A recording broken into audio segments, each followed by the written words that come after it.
Alright, here we are back at our starting area, though a fair bit has changed.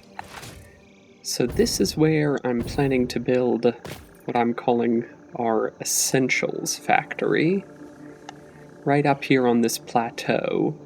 So this is where I used to have like motor production set up that I was feeding by hand, along with the production chains for a lot of space elevator parts, which I was feeding by hand. And then here's our actual starter factory over here. But yeah, what I've done is I've built up this whole platform here and started setting up a whole array of smelters, because there's a lot of ore that I'm planning to pull in.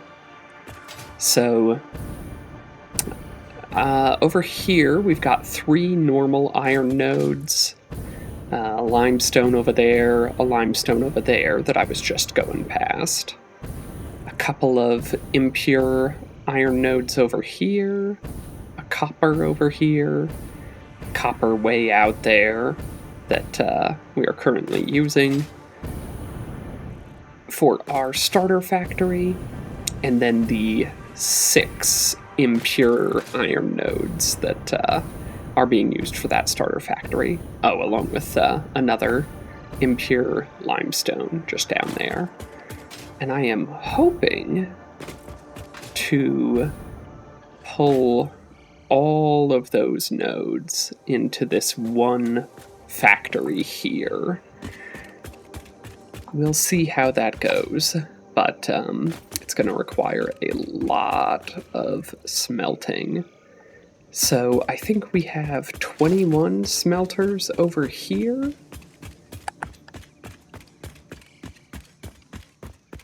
Yeah, looks like it. And then we have like 8 over here. And then another 12 over here. So I think those 21 smelters will be handling all the iron coming in from that side. And then these 12 will be handling the iron from this side. Boy, yeah, that's the difference between pulling from impure nodes and pulling from normal nodes. The 3 normal nodes over there, produces the same output as 6 impure nodes all on their own. And I have them slightly overclocked, is my plan. So yeah, I've got a whole flowchart diagram thing that I worked out for this that looks pretty horrifying, to be honest. I'm a little nervous about starting this one up, but my goal is to get sort of a good baseline of resources going into the Dimensional Depot, as well as some getting exported. So I think the most important one that we'll be exporting is modular frames. I'm hoping to get up to modular frames from this factory. And then I was also thinking we would export just reinforced plates. The recipe I'm using is bolted reinforced plates. And I figured I might as well export concrete and cable as well. So I'm no expert on this, but I wanted to avoid exporting, and by exporting, I mean shipping via truck. I wanted to avoid exporting things like screws, especially, and wire, because if we look at the recipes for something like wire, you're taking 1 copper ingot and turning it into 2 wire. So essentially you can think of it as like you're expanding the resource. You're taking something that would take up 1 space on a belt or in a truck, and you're doubling it. It's now taking up 2 spaces. And maybe that's not entirely fair, because maybe wire can stack more. We'll have to think about that. But regardless, on the belt, it certainly takes up more room. So I'm hesitant to ship something like wire. It seems to me, at least, like you might as well ship the ingots and then produce wire on site if you needed wire somewhere. Cable isn't much better, but at least it goes 2-to-1 from wire, meaning it's at least not any worse than shipping ingots around. What I really want to produce here and export from here is stuff like modular frames, which is, a lot of base resources all compressed down into one item. So it seems to me like it's much more efficient to ship something like that. At least that's my thinking.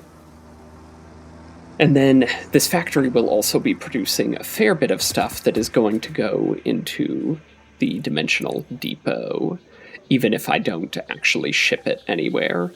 So, for example, I'm hoping to squeeze in the production of some automated miners,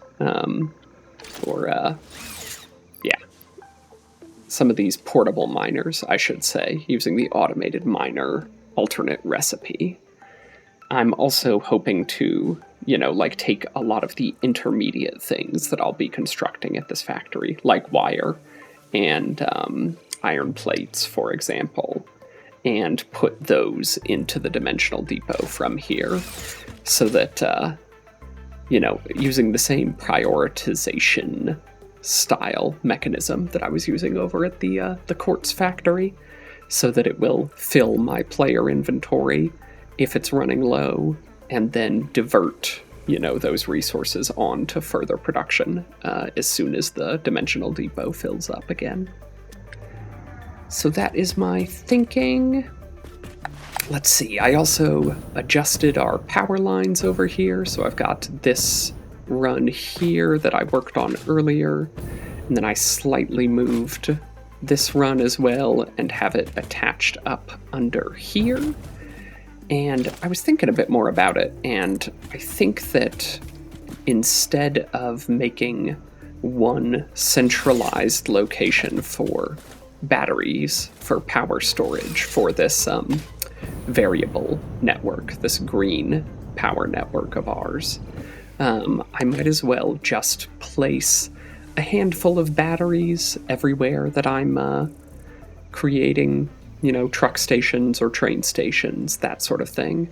At least that's my thinking. There's no need for a centralized battery location, and hopefully by putting, just a few batteries at every location where I'm planning to pull power from this network, I can, just build up power storage as needed. So yeah, these should be powering up and starting to store energy off that variable power grid. Yep. And as you can see, of course, the batteries are going to vary in terms of how fast they're charging. Or at least I imagine they will. Oh, maybe they only charge at 100 megawatts maximum. So they won't actually vary, because our max consumption... Do these count towards max consumption? Is that how that works? Maximum charge rate, 100. I guess not, because then I would be seeing significantly more than 40 megawatts. But yeah, they will absorb an extra 100 megawatts per battery. At least that's my assumption on how this works. But yeah, as you can see, charging up, and hopefully that will help even out the power situation on this variable network. And yeah, planning to keep the static network totally separated from that. So I think that the next thing to do is to figure out how I want to belt around all the ore up into these smelters, and then around up to upper stories where I'm planning to start building out the actual production for this factory.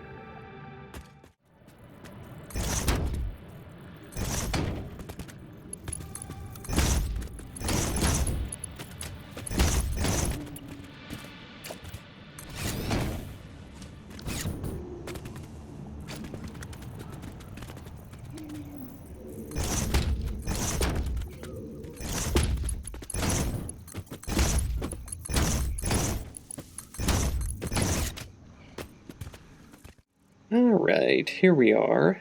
So here's the array of smelters I believe we were looking at last time. And what I decided to do here was to take in, we've got these two belts. I want to say it's something like 242 items per minute on each belt. And what I did was I am running this one into a splitter, which goes down a manifold over in this direction over here.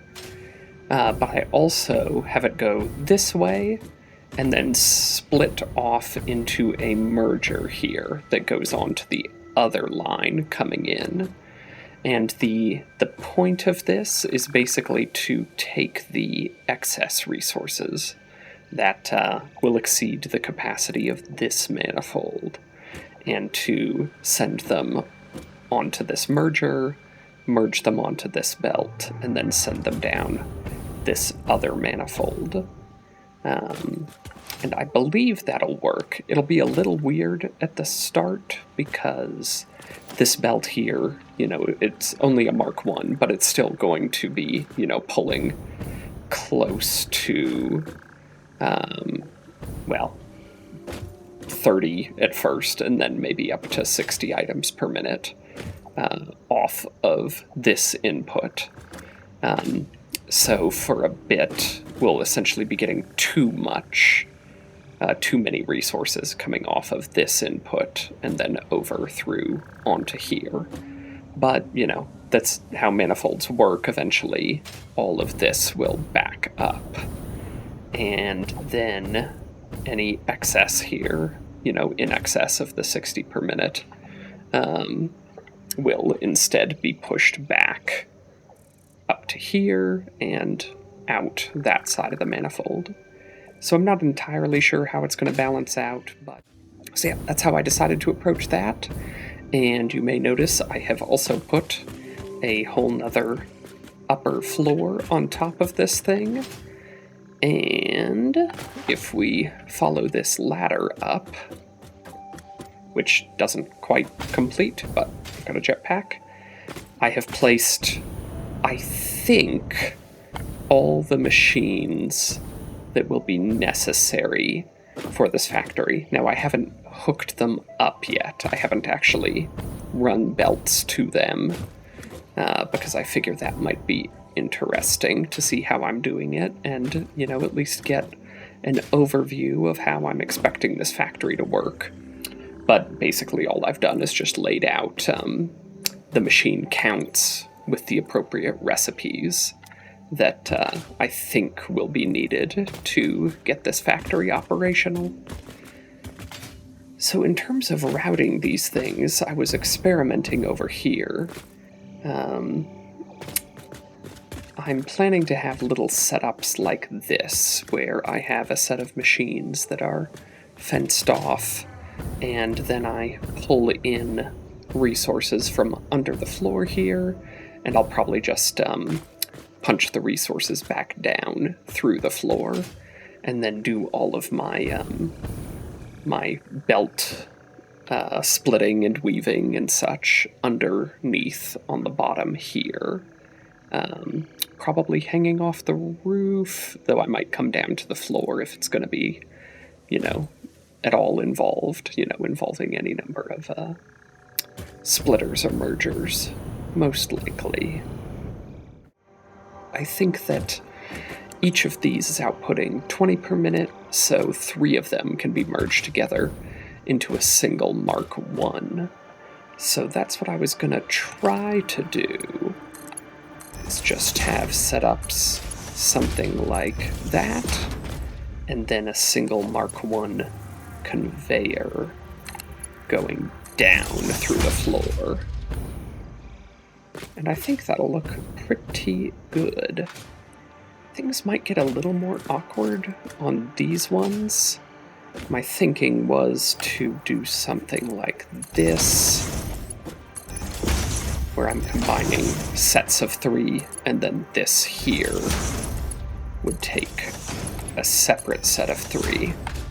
But it might be a little awkward trying to fit conveyor lifts in to, these tight spaces.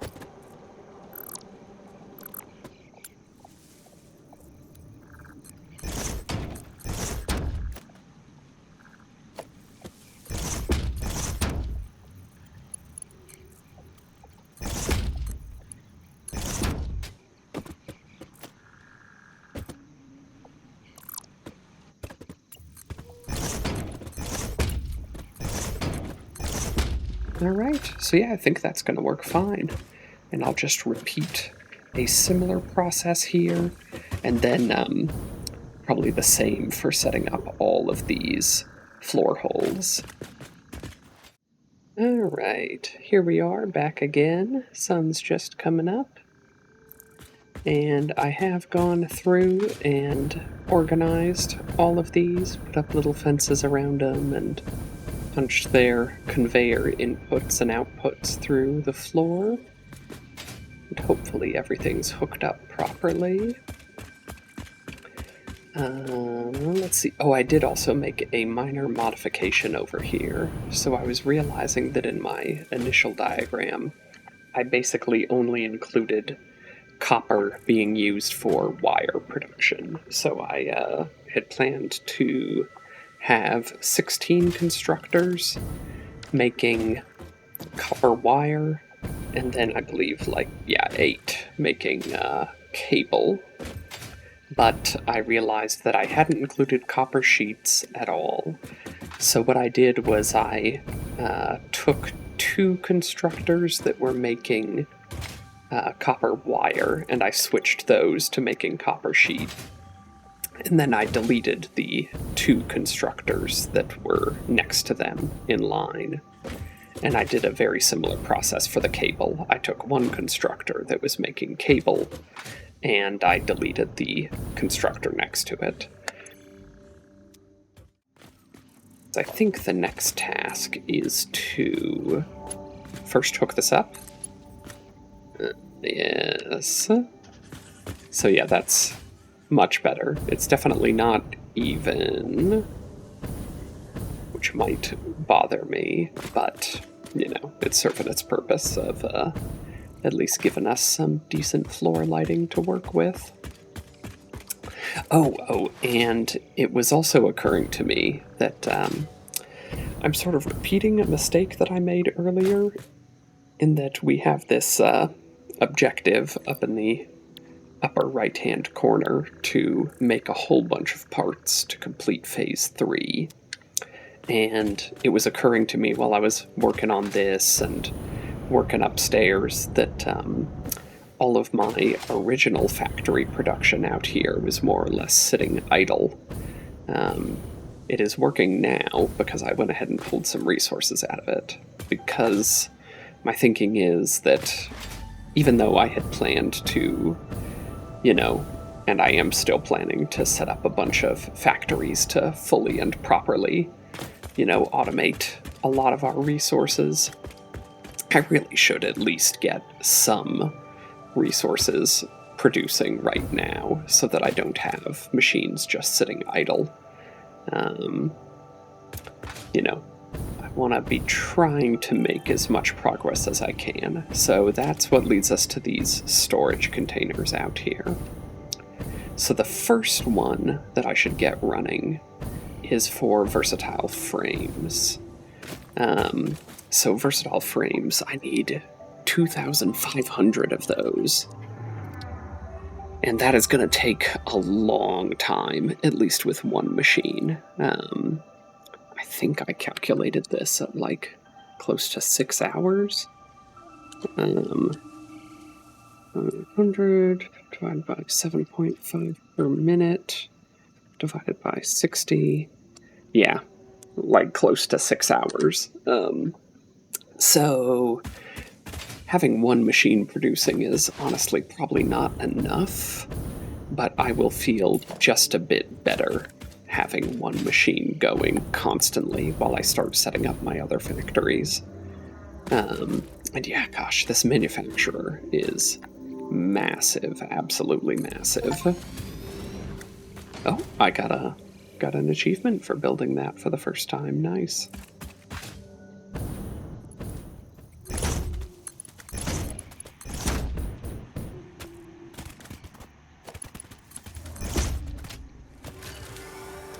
So at least I will have some production going, and you can see it's already feeding into the space elevator and counting up towards that massive total that I'll need.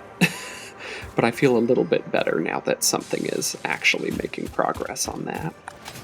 And then as for these, some of our milestones that we have yet to unlock, such as the expanded blueprints and rail signals, will require heavy modular frames and computers. I think those are the two big ones. So I was thinking of just getting some production of those going. Let's get you outputting into this container. So yeah, I'm hoping that that will all work out just fine, and at least get us making some progress towards future goals. Gosh, my power situation is also kind of spiraling towards out of control. We're definitely closing in on the territory in which we could expect to crash the network.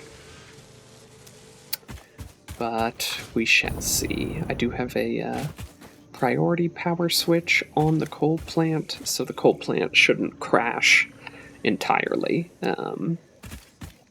So blowing a fuse isn't going to require a lengthy, restart of the coal plant, or it shouldn't at least.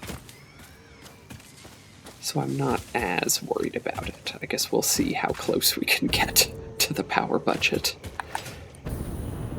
Alright, well now that that is working, I think it's time to tackle the probably lengthy process of getting the routing figured out for these materials. Hello, still don't know how you're making it up here.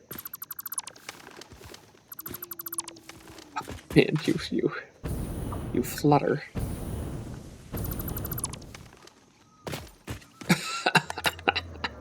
Okay. There it goes. Alright, just cutting in during the edit here. So originally I had recorded quite a bit of setting up the belting underneath this factory, trying to give you an overview of it, but I think it ended up being just a bit too repetitive and not very illuminating as to how the factory itself was put together. So, since setting this place up, I've been introduced to a tool called Satisfactory Modeler. So this is a planning, flowchart designing, modeling tool for Satisfactory, which is available for free on Steam. So you can go ahead and download it yourself and experiment with it. So what I've done is gone through and recreated essentially my by hand plan for this factory in this tool, and I figured I would go ahead and take you through it. So on the left-hand side of the screen over here, we have all of our raw resources. So we have 2 normal copper nodes, a couple of impure limestone, a normal limestone with a slight overclock on it, 3 normal iron nodes with, again, a slight overclock on each of them, and then a whopping 8 impure iron nodes, which I've represented via this single box down here. And going through these, limestone is by far the most simplified production line. So what we have is all of the limestone getting turned into concrete via 6 constructors, and then getting its output prioritized. So this chain of smart splitter, priority splitter representations here is really just meant to represent the same sort of output setup we had at the quartz factory earlier. So the dimensional depot has the highest output priority. If that is backed up, the next output priority is this export line here. So anything that the trucks are picking up and carrying off away from the factory. And then finally, the lowest priority output is an awesome sink. So this tool doesn't allow us to represent multiple resources flowing into a single awesome sink. It has to be one resource at a time. So as a result of that, you'll see a bunch of these awesome sink representations throughout the diagram. In reality, all of those outputs are getting merged onto a single line, going to a single awesome sink, but just figured I'd explain that. So copper is the next most complex, still pretty simple. So all of our copper ore gets turned into ingots, and that gets split between a small amount of copper sheet production, which is just meant to feed my player inventory. We aren't doing anything productive with this. It's either Dimensional Depot uploaded or it is sunk. And then the remainder goes into wire production. If I have room in my player inventory, if the Dimensional Depot can handle it, then the wire goes to that, but otherwise it goes on to further production, getting turned into cable, and then this is our, standard prioritization of outputs over here. Upload or export or sync if there's no other option. Now, iron is much more complex, but most of the complexity comes from some of these side chains, which are purely here to feed my player inventory. So one of those would be the production of portable miners. So we've got a little bit of iron ingots getting turned into steel pipe, a little bit of our iron plate production being redirected to just a couple of assemblers, making these specifically to feed my player inventory. Very similar situation down here with iron rods. We didn't really need these as an intermediate product in the factory, but they are used for construction, so I wanted them going into a Dimensional Depot, just 4 constructors making that. All the remaining iron ingots that we have are either going into iron plates or screws, and those in turn feed through becoming either reinforced iron plates via this bolted iron plate alternate recipe, or get used directly to make modular frames via this bolted modular frame alternate recipe. So yeah, some of these reinforced iron plates are being exported as well, just because I thought that it might be useful to have those available at other factories. But we're also, we're using a significant portion of the resources to make modular frames, which are separately exported as well, or sunk, as the case may be. So yeah, hopefully that helps to explain this mess a little bit and give you a better view into what's actually happening inside this factory, as opposed to just trying to decipher the belt spaghetti that I eventually produce on the first floor of this thing.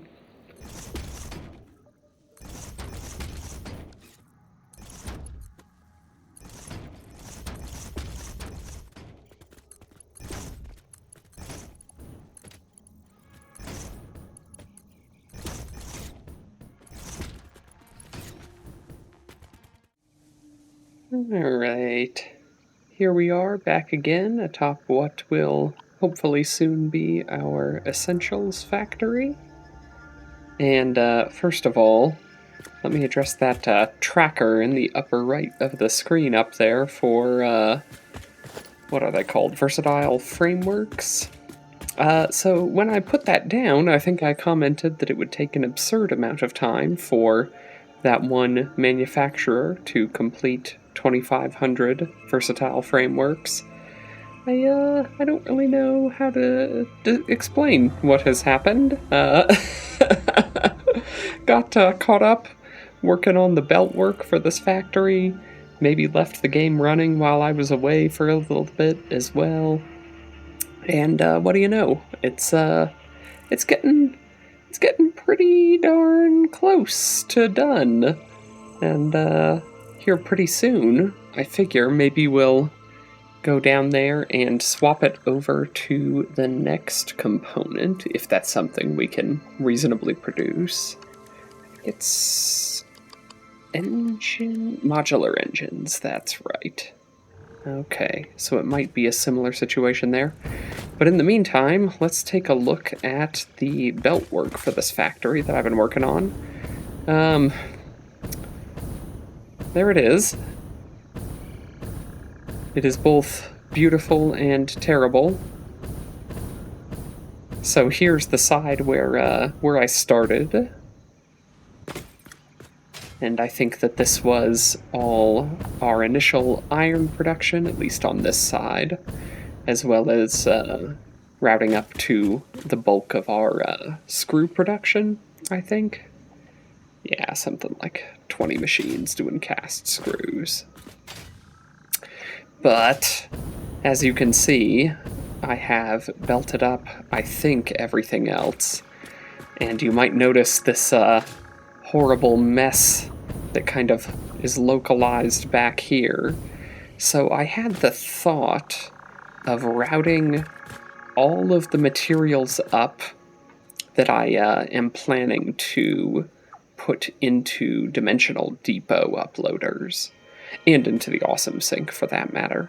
I had the thought of routing them all up through one location, and then up here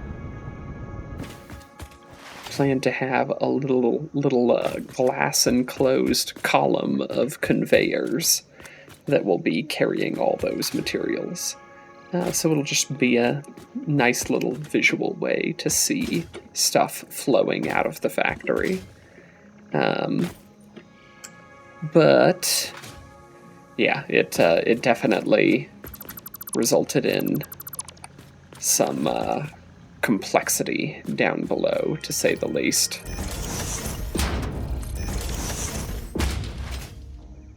Yeah, I think that everything is hooked up, and hopefully I have the right belt speeds all over the place, the right ratios going to every machine. Assuming I've done this properly, despite how convoluted this definitely looks. Assuming I've done it properly, all machines should be running at 100% efficiency indefinitely, so long as I hook everything up to Awesome Sync output or freight, truck station output properly. But yeah, gosh, this section here got more than a little complex routing everything in. I definitely could have made this more elegant, but I basically just decided to, if I had the space to work with, I'd just get the belts straight there if necessary. But yeah, it took quite a bit. I definitely could have moved faster on belting all this up, but it was mostly just daunting to keep in my head, what sections I had worked on and what inputs were accounted for and what were not. So I'm really hoping that everything is accounted for at this point. In terms of the setup itself, I did start experimenting with some designs that look like this, this, for example, is merging all of this line of smelters onto a single Mark III output here. And the way that I did this was that I had each merger with all of its inputs filled, at least if feasible. And then I would take the output and use that as the input to, another set of 3 inputs to another merger, and so on until I ran out of things to merge onto it. So this is sort of similar to a manifold, but using a fewer machines. And yeah, mostly just wanted to experiment with different designs and using fewer mergers. I imagine I could use exactly the same design except in reverse for splitters. But, tried it out here. And you'll see that I used it in a few other places. So, like, for instance, I think that this section here, I want to say this is copper wire coming down from above. And it's a very, very similar setup with a merger merging 3 inputs and then outputting to the next merger down the line. And yeah, it is 3 inputs because this is snapped directly onto one of these conveyor lifts here. And then same for the next one down. And then, yeah, just a final merger here with 2 inputs because I didn't have a number of inputs divisible by 3. Well, no, that's not true. It is divisible by 3. The issue is that only the first one consumes 3 direct inputs. The next one consumes 2 direct inputs and one input from the previous merger. So yeah, that's why you end up with this sort of staggered structure. Yeah, I think it worked out pretty well. Another thing that occurred to me is that in sections like this, so I think this is wire, as I was saying, and I do plan to put wire into the dimensional depot, which is why it has this output going up here and then up through the ceiling in that section we talked about earlier. But it was occurring to me that because the primary goal of wire is to be used as an intermediate resource for cable,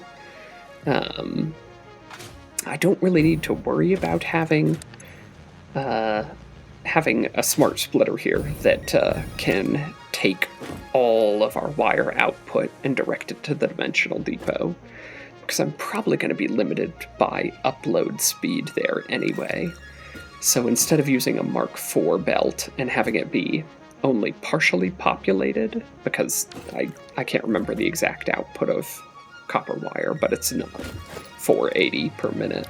It's less than that, between 270 and 480. So instead I decided to just have a Mark III going to the dimensional depots, and anything that can't fit on this belt will continue off here and be used by the cable production in the meantime. And then once this backs up from the dimensional depot, which shouldn't take that long, then the full production will continue on and be used to produce cable. So the point is that I didn't need to consume all of the wire here just to go up and fill the dimensional depot. So it's not a big deal. I certainly could have made Mark IVs, but I think this works out. And this smart splitter is unconfigured, so I want this right output to be overflow. So I want to prioritize the dimensional depot, and then once that is full, or if we can't fully saturate this line, which we won't be able to, then the remainder will continue on to produce cable. I have a suspicion that there'll be some other spots with smart splitters that I have not properly configured, but we'll see. Like, I think, yeah, that's one. So this, I think, is screws, which I am actually planning to put in the dimensional depot. I had ignored them previously, but I kind of figured why not. Well, first of all, I think that I could fit 10 conveyor lifts into this 2 foundation section here very easily. So when I only had 9 resources that I was planning to output through here, and I was leaving screws out, I decided, oh heck, why not? I'll just put screws up here as well, and upload those to the dimensional depot.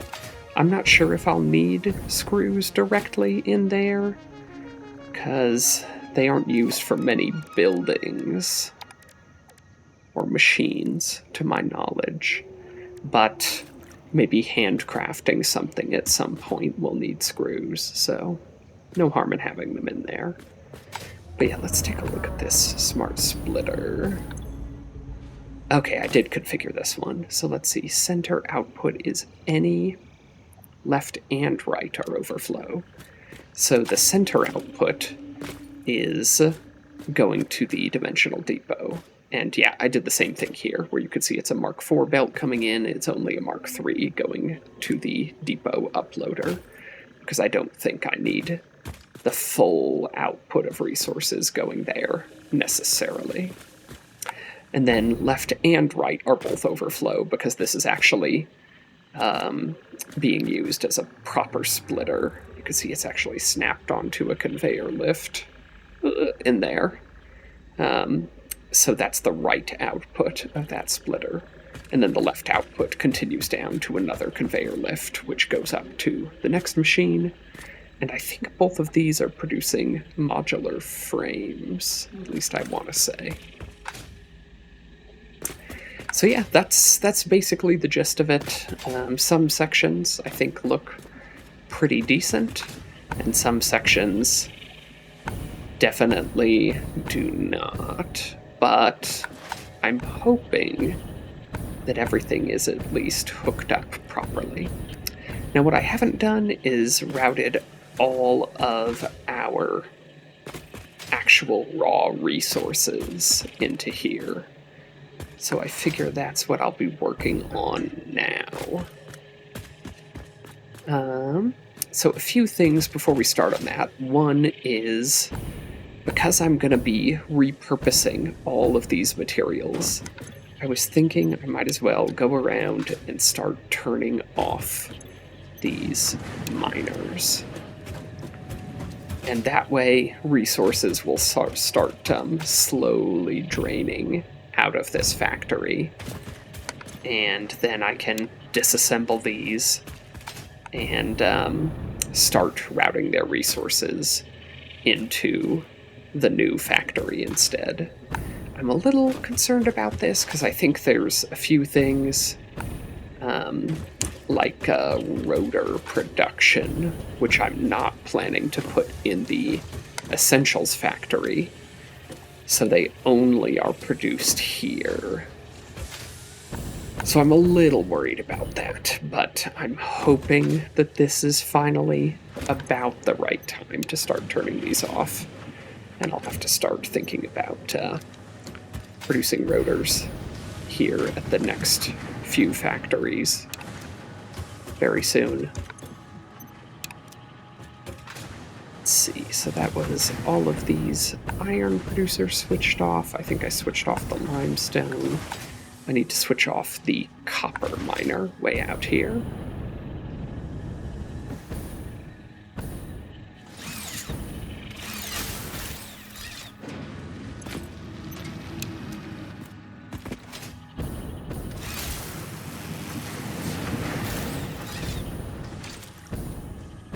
Alright.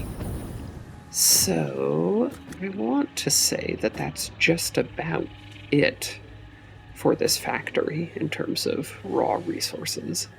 I'm going to be sad seeing this starter factory go. It's been doing good work for quite a long time now.